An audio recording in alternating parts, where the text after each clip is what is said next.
পাকিস্তানের বিপক্ষে ৩ match one day সিরিজের দল ঘোষণা করেছে নিউজিল্যান্ড। আগামী ২৯শে মার্চ শুরু হতে যাওয়া এই সিরিজের দলে ডাক পেয়েছেন ২১ বছর বয়সী বাঁহাতি পেস অলরাউন্ডার মোহাম্মদ আরসালান আব্বাস। তার বাবা সাবেক পাকিস্তানি ক্রিকেটার আজহার আব্বাস।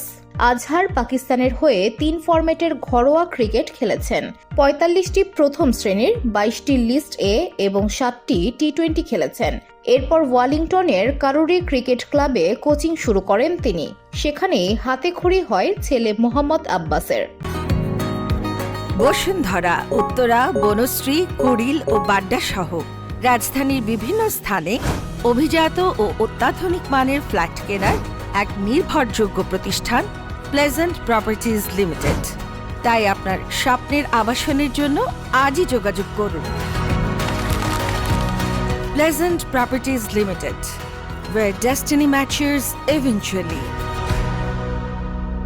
এছাড়া ভারতীয় বংশোদ্ভূত লেগ স্পিনার আদি অশোককেও পাকিস্তানের বিপক্ষে দলে রেখেছেন নিউজিল্যান্ডের নির্বাচকরা। ২০২৩ সালে বাংলাদেশের বিপক্ষে অভিষেক হয়েছিল তার। এছাড়া ৩১ বছর বয়সে প্রথমবার জাতীয় দলে ডাক পেয়েছেন ওপেনার নিক কেলি। ঘরোয়া মৌসুমে ১৩০০ রান করার পুরস্কার স্বরূপ জাতীয় দলে রাখা হয়েছে তাকে। সব ঠিক থাকলে অভিষেক ম্যাচও খেলবেন এই ব্যাটার।